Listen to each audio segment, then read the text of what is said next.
What's up? Welcome in, everybody. Anybody who is joining us today, thank you for the viewers as always. Hopefully, it's not too late for anybody, and hopefully, the 8 o'clock start fits everybody. Also, sorry for missing last week. Promise we're going to be a little bit more consistent with the fantasy football show for anybody who's been watching us. Thanks for your engagement. Definitely participate and send your comments or questions in the chats. Today we're joined. It's me and Richie today. Unfortunately, Brandon can't make it.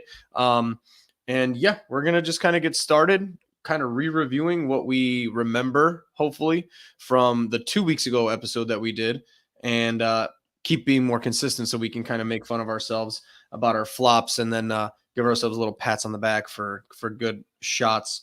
So yeah, I'm gonna get started with, for anyone who remembered, I wrote down that we should be sitting Jonathan Taylor against Pittsburgh. Big flop. 88 yards rushing, 40 more yards receiving, and a touchdown. Probably won your fantasy week that week. Also told you to sit Brian Thomas.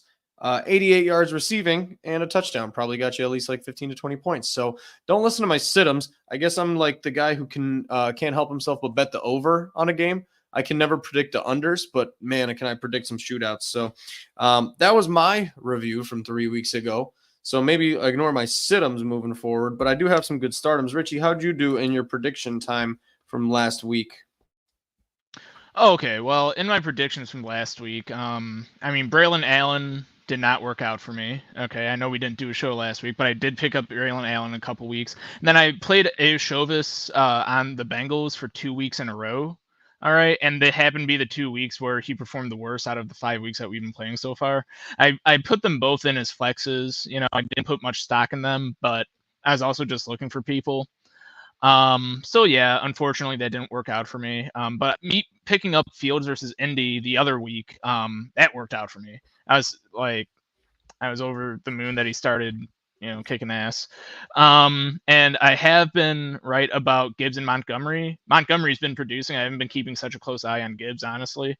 But I'm happy that I thought that the Detroit running backs would keep producing like last year. And so yeah. Working out for you so far. My startums though, man, I'm pretty good on predicting who's gonna do well. I guess in fantasy football, that's really all that matters, right? Is like you're trying to avoid some busts, but generally speaking, you're not really predicting. It's fantasy football. You're not predicting who's gonna have 10 yards. You're just predicting who has 10 more yards than the other guy. So over that last week, though, I did write down. I went 4 for 4. I get Marvin Harrison Jr. He had about 45 yards and a touchdown. In fantasy wise, if you're in a PPR, it's probably going to get you about 15. Cole Kmet, 38 yards and a touchdown. Probably another tight wise. Tight ends stink this year. You only Yeah, get a few good performances in tight ends anyway. So if you get 33 yards and a touchdown, that's probably getting you about 12 to 15 points in any PPR league. I'm pretty stoked about a Cole Kmet performance like that. That was the week DJ Moore had 38 yards, a touchdown, a couple carries, another 15-point performance.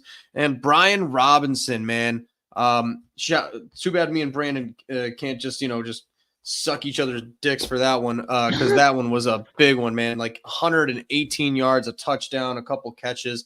That dude probably had like 15, 20 yards moving from that game. So overall, though, moving on, Richie, how are your fantasy teams doing so far? We missed out, and we're kind of hitting that sweet spot in fantasy season where I would say it's probably my favorite. It's that mid part, that meaty, like, some guys are getting hurt. You really got to do your waiver wire pickups. yeah. You're not really worried too much about your end of the year guys that aren't actually going to end up playing. So how's your fantasy teams going, and like how's the vibe going with those?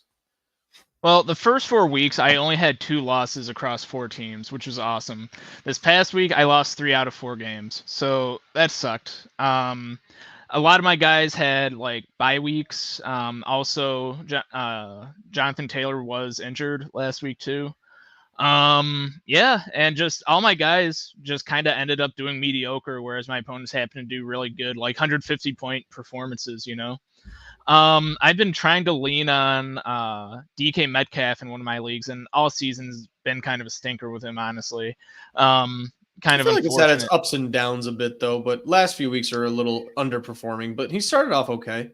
He still puts up a splash play here and there, but if you want to, I want like 20 points out of each slot on my starting roster, and he hasn't really come close to that. Are you in? Correct me if I'm wrong. I thought you were not PPR in majority of your leagues.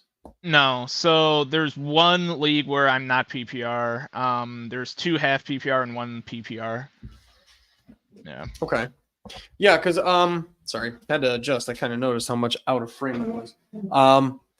Yeah, I've had DK Metcalf, and I've been kind of riding his coattails, generally speaking, for the start of the season. And I don't feel like he's bad, but I definitely agree with you that he's not getting those like 8-catch performances in a pre-PR league that you would expect out of like the number one. I guess that might just be kind of the cannibalization of Tyler Lockett and Jackson Smith and Jigba.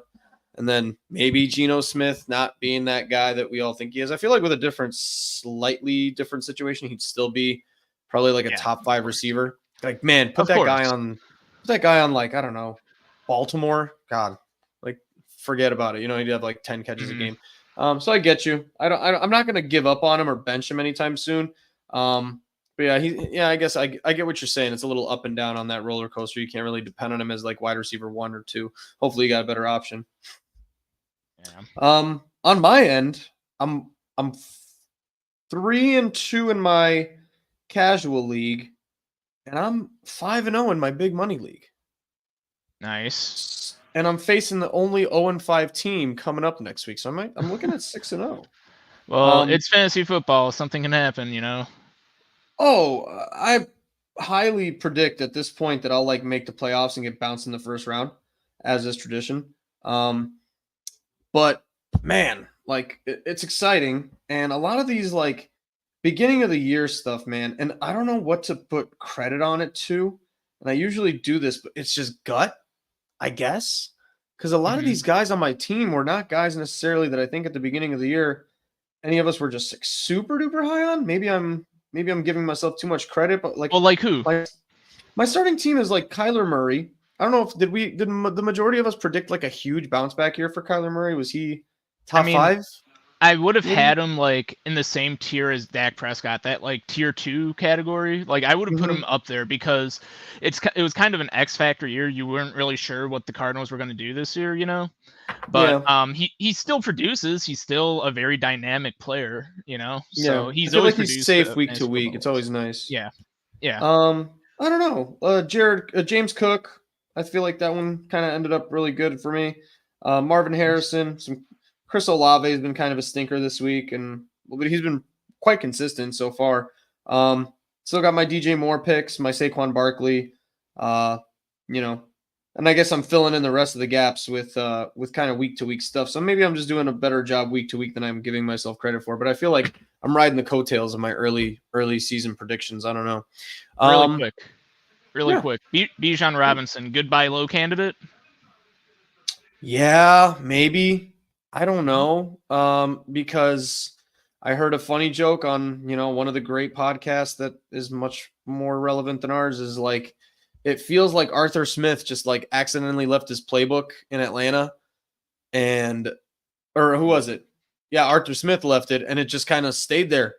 And for some reason, they're just still not using Bijan Robinson in the ways that anybody would expect you to use Bijan Robinson. And it's kind of crazy to me because that guy would get like 25 touches if I had my say per game. And he's getting like 8 to 10 carries. I remember last game, I believe he got like 2 carries in the second half. What the fuck is Atlanta doing? I don't understand it. And then you can't argue with success or results, I guess, because Big Kirko is kind of slinging the rock. Not to beat more dead horses, but I don't know. Like Darnell Mooney's absolutely killing it. Drake London's killing it. Kyle Pitts is just Kyle Pitts at this point. Like anybody expected more out of Kyle Pitts, that's your fault. But yeah, I don't know. I think the offensive identity at this point is just slinging it. No. Yeah, I mean, no one would have talked about the Falcons how they are now if it wasn't for that primetime performance, you know? They did really good, though. Like, I'm glad they were able to pull it out on primetime, but they haven't been consistent all season, you know? Drake London, he's been playing well all season. He's been consistent all season. I don't think he has any 20-point performances, though, this year yet, does he? I believe he does because the last game he had 2 touchdowns and like 110 yards. Okay. Besides last game. Yeah, okay. Gotcha. Yeah. All right. Well, in that I think case, I think the problem with the NFL though, and not to kind of like, not to kind of diminish the point, I feel like the NFL as a whole has been incredibly up and down. And that's I think it's reflected in like 2-3 and 3-2 just across the board. And mhm, that kind of reflects in the fantasy football topics too, because I feel like a lot of people who I don't know end up the majority of the conversations I hear about fantasy football is like, man, half my team scores under 10, and then the other half of the team scores 20. I haven't felt that necessarily. I feel like it's quite in the 15s to 20s anyway. But I guess I could see where people are coming from and why that's the general consensus. No, so maybe that's just me being biased and just kind of zoning in on my own team. But I feel like that's just the general feeling of everybody. It's like even when you go back to like a Packers versus Rams game or Giants Seahawks, like these crazy performances from no name guys or guys you expected to have good performances maybe necessarily don't have them. But mhm. I don't know. Maybe that's Well, just that's the situation we're in. for Darnell Mooney's, I can't talk in that broad of a. Well, for me personally, what ends up happening is during the draft, I have my guys, and then I tend to draft that group of guys during the draft, and then there's a bunch of guys that I weren't necessarily my guys, but I still had them ranked pretty high on my list. And then luckily, I'm able to say that more often than not, I'm hitting, and like I've been able to make some good teams this year. Like Yeah. someone that I let me see here. I'm just gonna try to find one candidate of who I'm talking about. So Aaron Jones, like no one was very high on him. I was just like, Hmm. he's always been a consummate good player and he's going to produce. And this season he's produced, couple of 20-point performances. Now last game he was knocked out early with an injury, so that sucked. But and been happy to just happen to pick up Aaron Jones during the draft. And he was incredibly underrated. So Yeah, for sure. in So Darnell yeah, Mooney's case, in Darnell Mooney's case, he has been getting looks. He has been getting targets in the past few weeks. So that's just coming along with Kirk Cousins and the new system and that offense picking up. I would actually say Darnell Mooney should probably be picked up in like in most leagues. Like granted, I wouldn't put him as like a wide receiver one, but at least a flex option. So yeah. I think he would have probably been a little bit more of a good suggestion last week in the sense of availability. I think most Yeah. people's 12-team leagues probably picked him up as of last week due to that, like you said, that primetime performance. If he's available in your league, then God bless you and like definitely go grab that. But Well, I, that I just feel like happened he's gonna Thursday, he's gonna be right? gone. No, he had quite a good game the game before as well, and then Okay. the last game was a cherry on top of the Sunday. Um, but yeah, actually, kind of great little transition you kind of had for us there.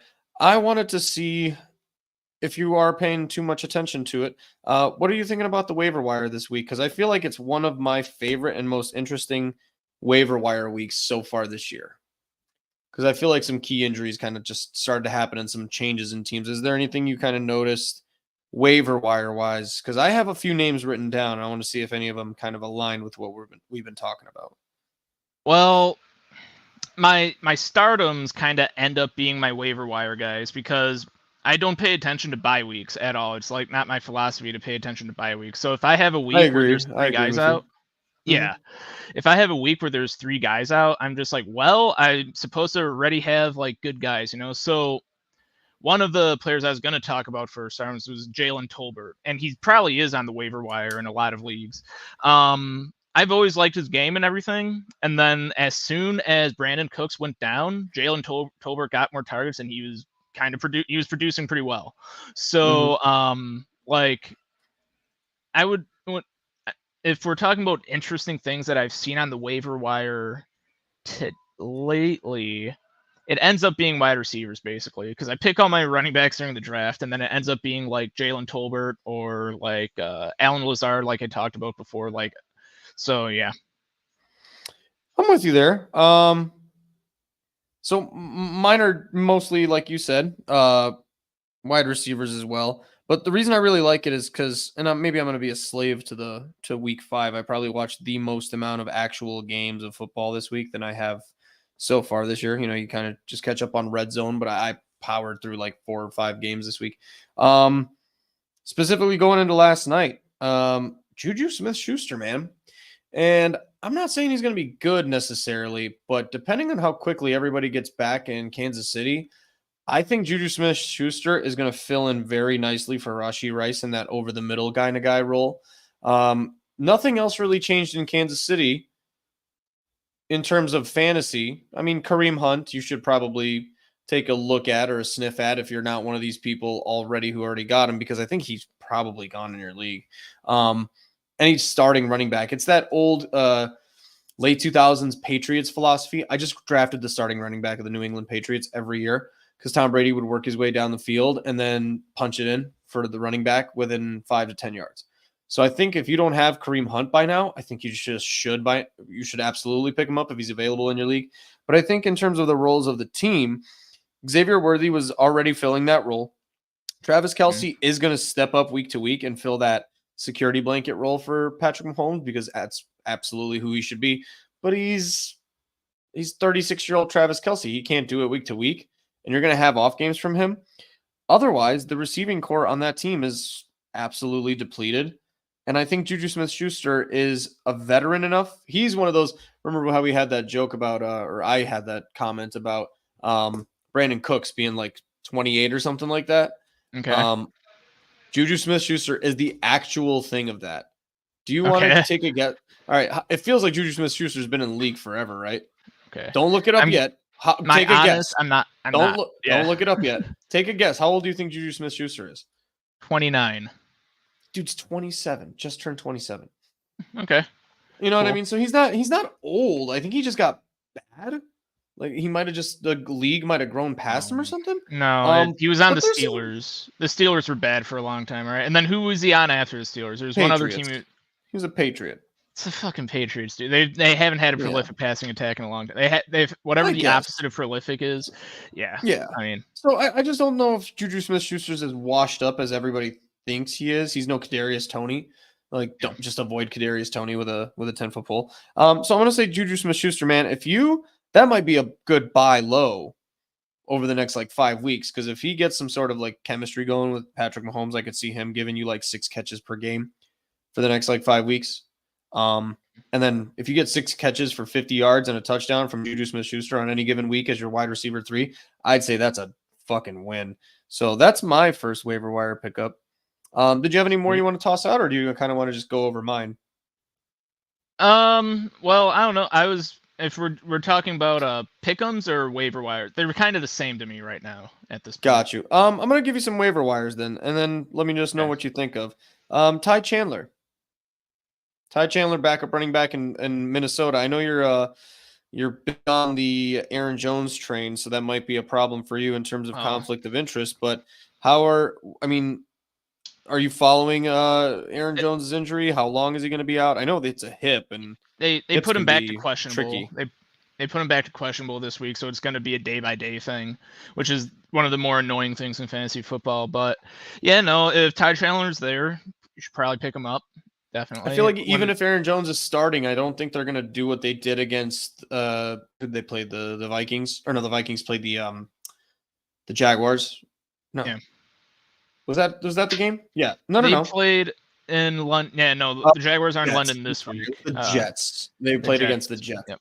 And I just don't think they're going to do what they tried to do against the Jets. And I had Aaron Jones over in rushing yards. He only needed about 64 yards. I would have won a good chunk of change. That pissed me off when he got hurt with like 30 yards in, because he was absolutely dominating.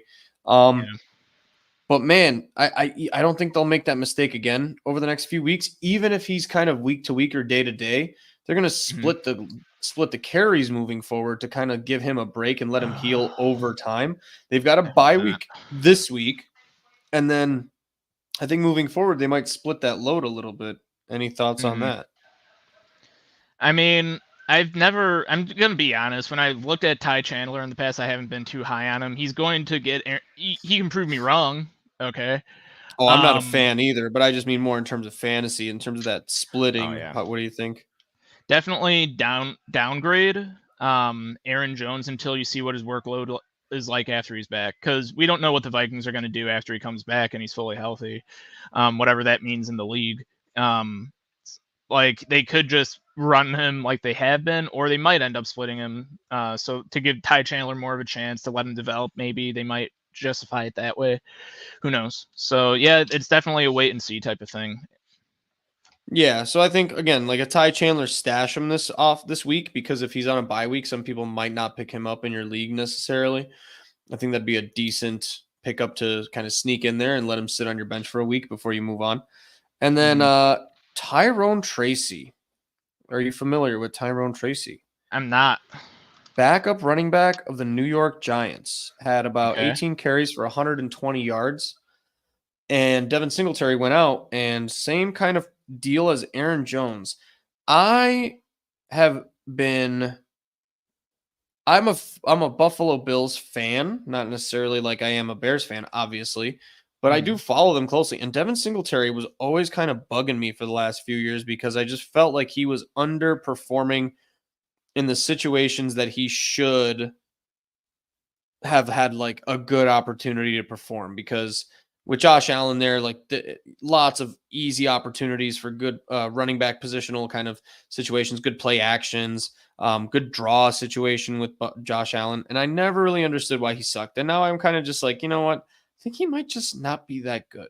And so you get like a young legs and it's running backs in the NFL. Dude, if it's a rookie and he's got young legs and opportunity, he'll probably do pretty well.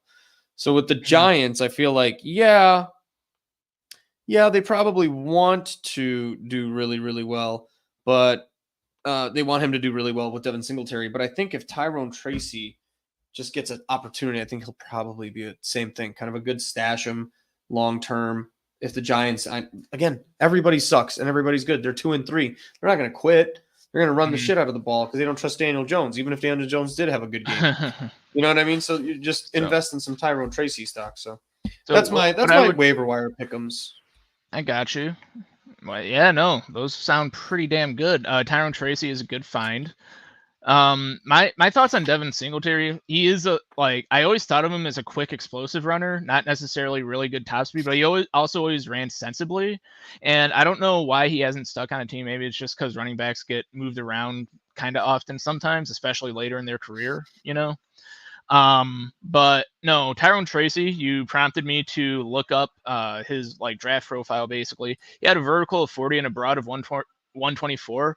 Those are really explosive numbers, you know. Mm-hmm. He weighs 209 at 5'11. That's so and his 40 was 4.48. So basically his lower body is like extremely explosive and he can fucking probably squat a fuck ton too. Okay. Mm-hmm. So I'm thinking like lower body, it makes me think of David Montgomery. I have no idea how his upper body is going to be, but if he produced that much and just after Singletary was injured, I can only see him like that's a really good find.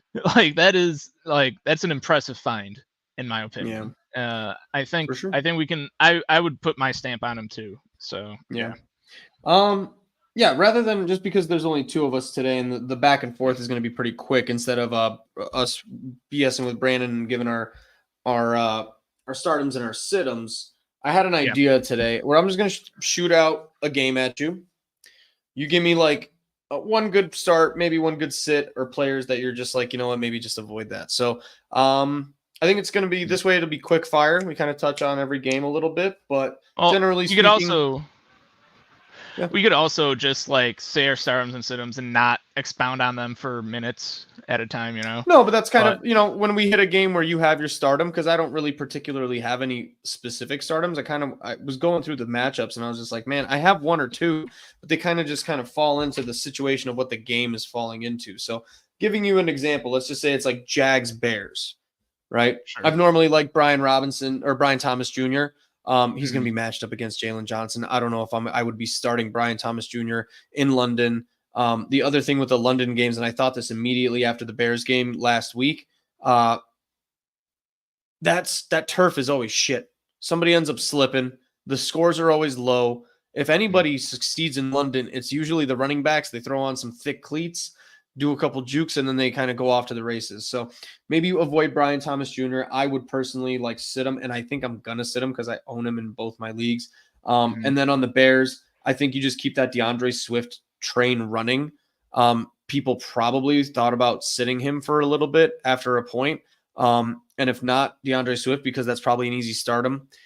Dude, Roschon Johnson's going to get every goal line carry, Yeah. I think, moving forward to the rest of the season. If you have no good running backs, because it's fantasy football and it's always hard, somebody gets hurt. If you had like Christian McCaffrey and you were able to pick up Roschon Johnson, by the way, would love to go back to that. I think I called Tank Bigsby and Roschon Johnson in the same fucking episode when the guy asked for the trade options. I said, keep your guys, go get Roschon Johnson and Tank Bigsby. Stash them on your bench. I don't know if we were super high on Bigsby when that. Maybe it was the week after. I might be thinking of a week where it was Tanks Bigsby and Bucky Irving, and all of us seem to be like, we don't know about them yet, you know. But maybe it was the following week that you're thinking of. I mean, no, it was the week that we can go back and watch that episode. I said, that we were talking about the trade, and the guy was offering to get trades up, and I said, dude, just keep your receivers because it's the NFL. Running backs get hurt, receivers are consistent at this point. Keep your receivers. Go stash Roschon Johnson and Tank Bigsby. Yeah. Because you never know who's going to get hurt. And then by the time Travis Etienne, because I think one of us had mentioned Travis Etienne as, one of the starters. And I think that was my point. So I'm going to a little hot check on that one, but I digress. Any comments on I know the for sure. Well, yeah, I know for sure. For sure. Yeah. I know for sure you said to start Roschon 100%. So who I like for that game, I would pick Bigsby over ETN. ETN keeps getting banged up. We have no idea what their work split is going to be, and Bigsby has only been productive in the time that they've been putting him in. Basically, those running backs against the Bears, if there's one weak spot on the Bears defense, it is our run defense.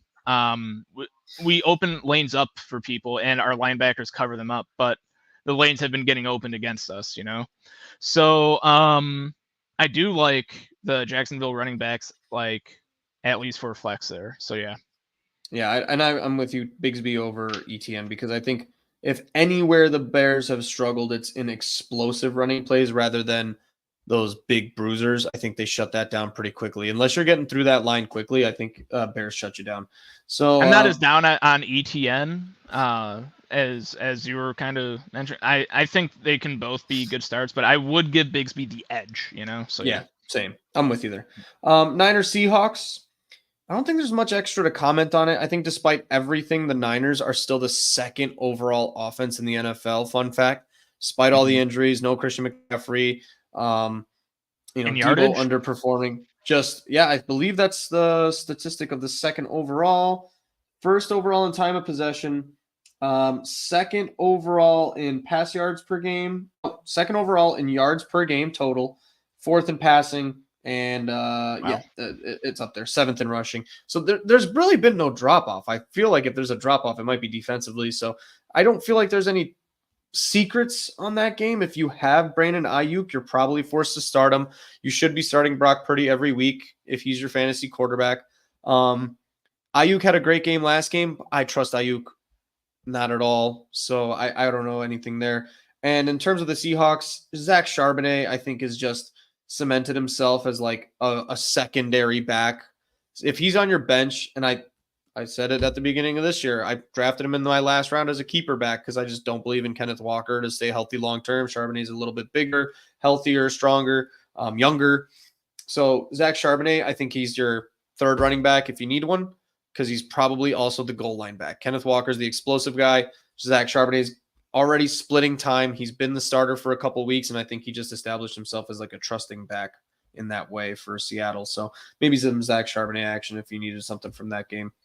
And feel free whenever you have a great idea. I would tend to agree. Like Jordan Mason's been good. I have not been keeping track of Kenneth Walker this year, like last year, because I drafted a ton of people above him this year, because he is an injury risk, and it was a lower body injury from what I recall, and I was just kind of scared of it because his top line speed was never that fast, And so I was just, what is he going to get away from people this season? But Charbonnet, I was considering trying to pick him up last week. I was trying to pick him up last week, and this week wouldn't be any different. So I would tend to agree with you. Yeah. Raiderson, thank you. Love the participation. Normally we get a lot more than this. Today's a little bit slower of a day. Bijan and Kittle for Komet, Amon-Ra, and Tony Pollard, I'm guessing, from Tennessee. Yeah. Richie started the show with that comment. Bijan right now is a buy low, and you might be selling your best asset for not much back in return, in my opinion, because I think Amon Ra is in that same position right now. He's the buy low guy. So you're breaking even there. You're to me, I always look at like everybody always sweetens pots and trades, right? You look at like what are the two big names that you're trading for? Does that break even? And then what are the other names that are kind of making you enticed into doing that, right? That's why people do the like, I'll give you my first running back for your first wide receiver, and then your third running back for my third wide receiver, and that's even, right? And that's how it kind of works. But I feel like the first guy is never really the important part of that trade. It's usually the second guy. So when I look at like that trade, your Kittle and Komet, shockingly, I would say almost cancel out for the remainder of the season. If Kittle hasn't like blown your socks off in the next like 2 weeks, I don't think it's gonna get better over the season, because I guess the argument would be that once his team gets healthy and comes back, you could say maybe he'll get more targets, right? Because then, but that's like 50-50. Right now, he should be dominating and getting like the majority of the targets on that team. Tony Pollard is just a good, serviceable running back 3 at this point. Maybe running back 2 on a desperate team. I could see Cole Kmet having a very similar statistical season to George Kittle, and then Bijan and Amon Ra are really the two like top end names on that trade list on that list. I've seen a lot more positive future potential from Amon Ra than Bijan Robinson. Amon Ra is kind of, I feel like, just having a bad start to the year, but nothing has changed on that Detroit offense. He's still number one priority. He's still the number one target in terms of opportunity. They're going to run the shit out of the ball and run play action as soon as everybody gets tired and stops, and just reacts to the play action a little bit harder moving on in the season. I think Amon Ra has a better projection to the end of the year. Komet has a better projection to the end of the year. And I think Pollard is going to stay just where he is. Bijan, I feel like, is going to stay the same, and Kittle is going to stay the same, if not dip. So I like the side for Komet, Amon Ra, and Pollard. So just thought experiment and talking that out. Yes, I would do that. Yeah. Personally. So what is difficult for me is the fact that Bijan hasn't put up big numbers this year yet, and it's like statistically, you look at Pollard, he's performing just as good as Bijan, which it feels wrong to like think of it that way. But that's what's been happening this season. We don't know if the Falcons are going to start using Bijan more. I do rate Kittle higher than Komet personally. I do too, just to be clear, but not by a lot. Okay. I would say it's by a sizable margin for me, only because Komet had a big week 2 weeks ago, 3 weeks ago. No, it was 2 weeks ago, and like just can't count on that happening every week. I would say from Komet, I would expect like 8 points like a week, which is good for tight end this year. Okay, so Yeah. like that's cool. Kittle has been lighting it up this year, and the previous 2 years, I had him the previous 2 years, and he's been heavily injured. He has not been playing like he's injured at all this year. Like I think he maybe took a lot of time to recover. Maybe he spent part of last season recovering too. I don't know. So basically, if I were to look at this, I think Amon Ra is the best player in this trade. Mm-hmm. Um, I guess I would go for that side, even though it feels wrong in here to go for I that. agree. But And yeah, here's just a comment on your points. Make it quick so we can move on. If you got 8 points from Komet, like you said, from tight end, you're like, that's solid. If you got 8 points from Kittle, which is highly realistic, you'd be pissed off week to week. And then add on top that he gets hurt for some random fucking reason, like he always does for 5 weeks. You'd be extra fucking pissed off. Get him off your team. Komet's going to play every game and get you 8 to 10, and you don't have to worry about it. You're probably not going to have to worry about Tony Pollard every week. You're probably going to get your 15 carries with some catches. And Amon Ra is going to explode for you once in a while. You're going to be much more disappointed with Bijan and Kittle underperforming for you every week than just getting that solid play from Komet, Amon Ra, and Pollard like all season long. and I'll also say if you need some good wide receivers, because that's just a void on your team, just take Komet, Amon Ra, and Pollard. So yeah. Yeah, I think I'm talking myself more into yes, I would take that trade, dude. Like you're just gonna get more and more frustrated with Bijan and Kittle. All right, would you trade Brian Robinson, Calvin Ridley, and Evan Ingram for Trey McBride Yeah. and Najee. Najee is out of the picture for me in this trade, personally. But go on. Yeah, I'll let you Out of the start. picture in what way? You can start this one because I'm I do kind of not. 50-50 on this one. I think the best player in this trade is Brian Robinson. They use him and By he a scores mile. touchdowns. Yeah. Um, it's like you only pick up McBride and Najee if you really need a tight end because McBride is trending up. McBride's doing okay. He's doing pretty good. Like he might end up being a top 4 tight end like in terms of overall points in the league. He or higher might even end up being top 2. So but again, this year tight end doesn't mean that much, you know. So really, I really don't like giving up Brian Robinson here unless you have 3 running backs better than Brian Robinson on your team and you really need a tight end. So yeah. Yeah, this year with tight end, I would almost I waiver wired my entire tight end thing at this point. I had Jake Ferguson and Evan Ingram, and I got Jake Which is Ferguson fine. week 2. And Yeah. that's a great tight end duo for the rest of the season. I'm not moving on from that. Mixon, Dobbins, and Chubb on IR. I wouldn't count for much on Chubb's part the rest of this year because I feel like the Browns might just calm down and tank the rest of the year at this rate and just try to get a quarterback. So even if Chubb comes back and he's not 100%, you don't even know if he's going to play. Mixon, he's hurt. Dude, you don't have any running backs right now. You need to keep Brian Robinson so bad. It's not even funny. Don't risk that. Brian Robinson's probably your RB1 in that foursome. You're not upgrading tremendously on Evan Ingram. If you can band-aid your tight end position for a couple more weeks until Evan Ingram comes back, you'll be fine. Trey McBride, for all you know, is going to have a massive drop-off, and Evan Ingram might end up being the better tight end towards the end of your playoff run than Trey McBride anyway. Najee's going to do absolutely nothing for you moving forward. Brian Robinson's the best player in this trade. Riley Ridley is mediocre at best. I would not make that trade. You would regret it, I think, long term, because then you're going to trade for Trey McBride, and then he's going to give you a 6-point game because that's what tight ends do this game, and you're going to be like, what the fuck? And then Brian Robinson's going to have like 18 carries, and you're going to be like, what was I doing?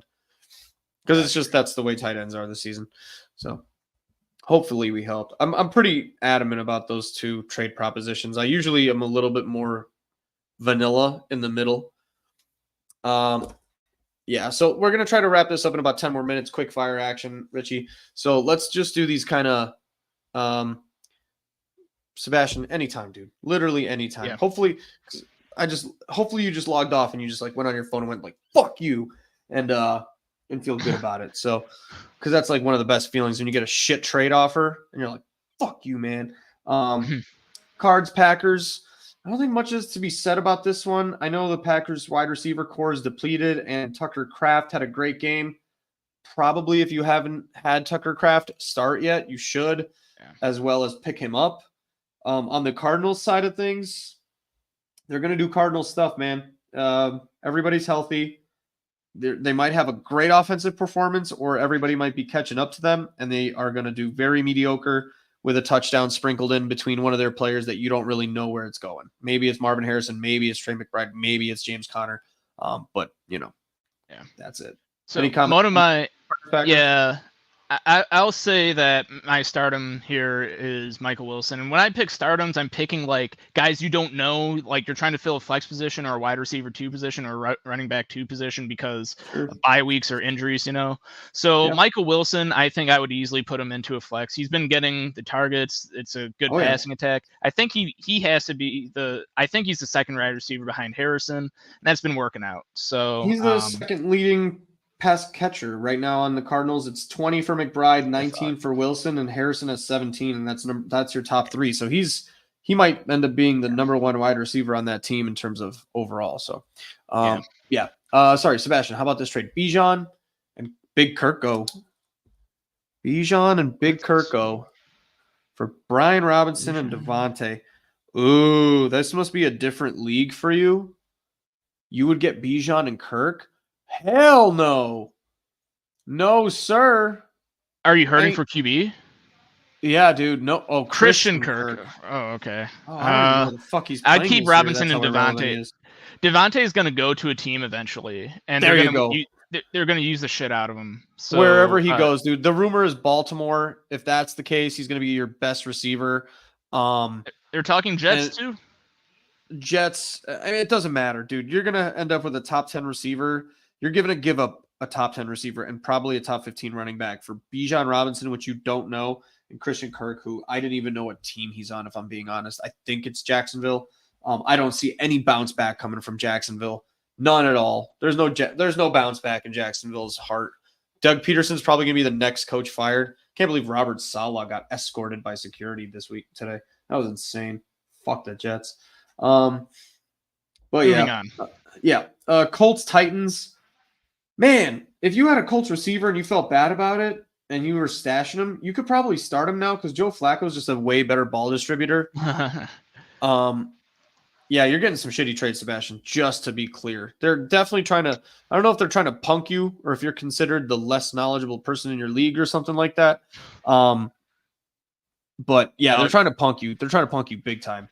Alec Pierce got 134 yards on 3 receptions last week. I've always been high on Alec Pierce. He just wasn't getting the looks with Richardson. They're against Tennessee. They're a little bit better of a pass defense, but I mean, yeah, I'm just in my head, just rapid fire. That's who comes off the top of my head is Alex Pierce. Look for him on the waiver wire because he's on the waiver wire. So. Josh Downs, Alec Pierce, somebody like that for sure. On the Titans side, I mean, whoever's their starting running backs, to start the running backs, it's probably going to be Mason Rudolph playing this game, I'm assuming, if Will Levis's shoulder's still fucked up. That might be an upgrade, frankly. I don't know. But, like, generally speaking, when you have a backup quarterback, you're going to see the ball get carried a lot more than usual. So I would lean towards that. Texans, Patriots. This was my big stardom real quick. Oh, Austin. We're going to make this point quick, Austin, just because, honestly, Brock Bowers, Tucker Kraft, and Kyle Pitts, should you look to trade one of them? You definitely should. You should keep two. And it's honestly, if you can get something for him, if somebody in your league is dumb enough to think that Kyle Pitts still has a future, that's fine. Trade Pitts. He'll probably get you the most out of it. And Bowers and Kraft long-term over the season will probably just be the best 1-2 punch for you. And then Kyle Pitts is probably the best trade name and trade bait. Put him in your trade offers or your, what do they call that? Your waiver wire, your trade block, your trading block. There you go. Your trade block. And see if anybody bites, even for something mediocre. You could probably get a running back to 2 or 3 for him.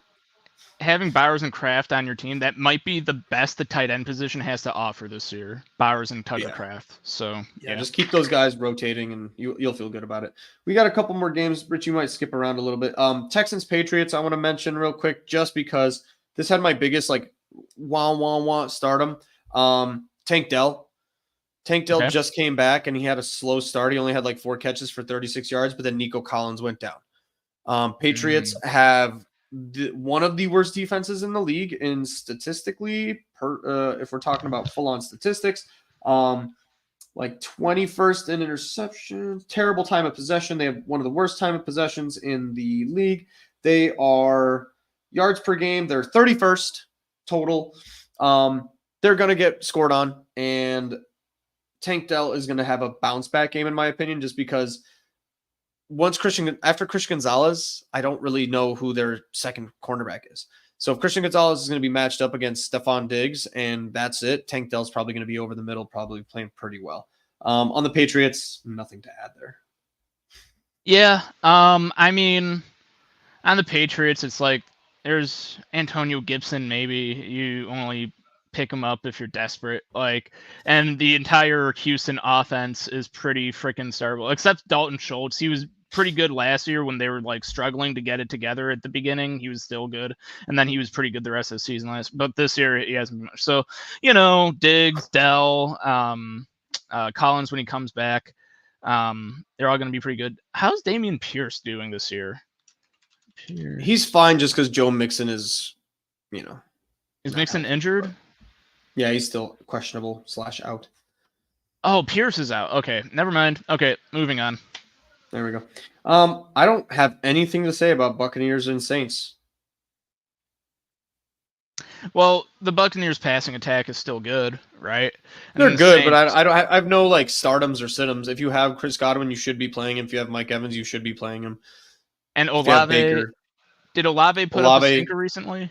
he did, but he's been 8 catches for like 80 yards for 4 weeks straight. After that, before that, this might be just a dud. And I mean, Rashid Shaheed, people might have gotten scared for the one dud he put up the week before, but then look at what happened this week, and that's why you He's been shouldn't be scared of consistent. one dud. Yeah, he's been consistent. So, Browns Eagles, start the Eagles defense. I'll say that much. If you need one, if you need like some bye week, they're gonna come off a bye. They're gonna be fresh. The Browns are an absolute dumpster fire. You're gonna dominate field time of possession. I think the Eagles are gonna run the shit out of the ball and just keep the ball out of their hands because whenever they give the ball to the Browns, they're probably gonna give it right back. So that's I kind of really feel all I bad. got. I feel I bad for don't. Amari Fuck the Cooper Browns. because, well, I feel well no for Amari Cooper because he had like 80-yard touchdown called back last week, and it was like all him legging it out, finding the open seam, getting behind the defender and everything, and then he legged out a touchdown. Then it was called back for. But anyways, it's like I think Cooper is a good buy low candidate, personally. So, but yeah, He might get traded, so maybe. yeah, Or when Jameis plays eventually, he might, have a little bit better of a thing. David Njoku, same thing. If somebody's just dropping him for no reason, you might want to pick him up and stash him. Commanders Ravens. Not much to add. Commanders defense, they have played 1-win teams every single week. I think the Commanders hype bubble is going to burst a little bit coming soon. I think the Ravens are going to absolutely dominate them. The point spread is minus 6.5, and the Commanders are 4-1, and Baltimore is 3-2. It's one of the highest spreads of the week this week, and it's against a team that's 4-1. I think that's absolutely accurate. I think Vegas is no dummies. Chill on all your Commanders players, maybe minus Brian Robinson. Don't expect Jaden Daniels to absolutely dominate this week, while simultaneously take some Ravens to play pretty well because the Washington defense is very, very old. And I think this is where they start showing that age. yeah. I don't really have anything to add to that. For sure. I think we can skip Chargers Broncos if we're being honest. Just a little bit against the clock here. Yeah, And then Lions Cowboys. I mentioned Jalen Tolbert earlier. Yeah, I'd like to think that's a shootout and a get right game for your offenses. So I think if you have anybody on offense there, I don't think the defense is necessarily. I feel much more comfortable starting somebody on the Lions offense rather than the Cowboys offense because Lions defense is, solid, consistent, and after a bye, they're going to be pretty fresh. No banged up issues there. Their weakest spot is corner, while the receivers in Dallas, like you said, Tolbert's probably a good pickup. I don't know necessarily if he's going to be, the X factor in this game. CD Lamb's always a start because you have to. And then my Lions feelings are pretty consistent. I just don't know who's going to get the ball that game. The running game's always consistent, but Laporta, St. Brown, Jameson Williams probably the best, deep ball like flex position guy. Other than that, I don't really have much to add. To On remember that. Rico Dowdle, he's been consistent this year. But how's the That as Lions well. defense this year? The Lions run defense, Mediocre. mediocre. Okay. Lions run defense, to be specific, rush yards per game. No, incredibly.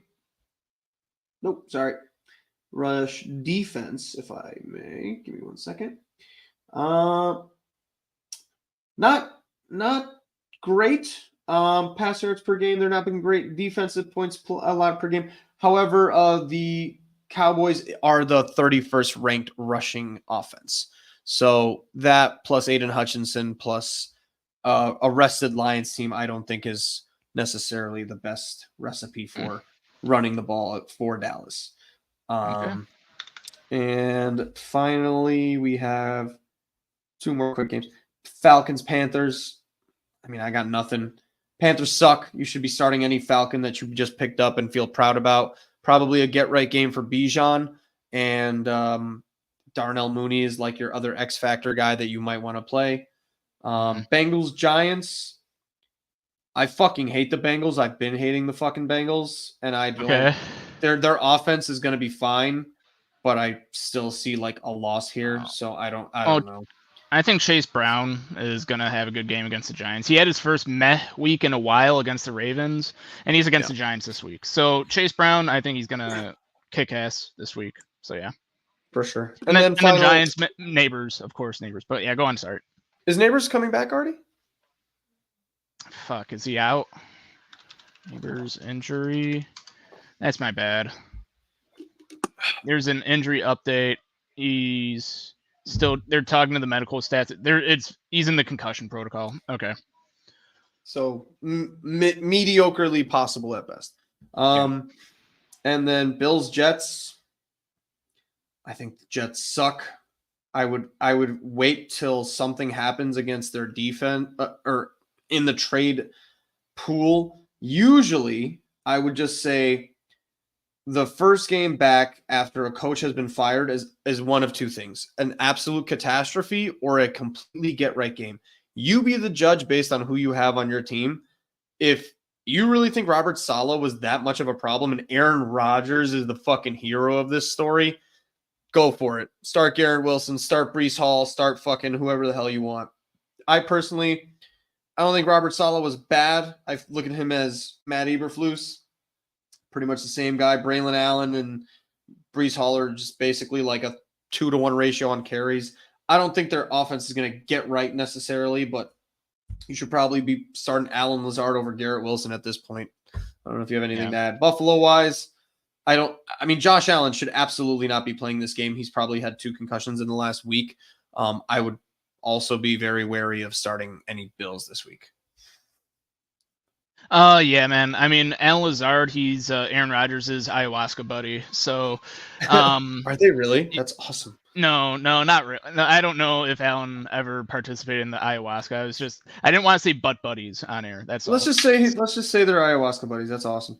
But yeah, Josh Allen, man, I don't know how to feel about that guy. I feel like his brains are scrambled eggs. He needs a week off or 2. Hopefully they get a bye week soon. But thank you for anybody who participated today. We're used to a little bit more participation. Hopefully the time slot works out. We'll put a little bit more time and heads up on next week's show, kind of confirm with what we thought and see how the league shakes out. Thank you so much for watching, as always, and we will be back next week. We're going to be a little bit more consistent about our fantasy football show come hell or high water. So thank you, anybody who participated, and we'll see you guys soon. Richie, thanks for coming on, man. My pleasure.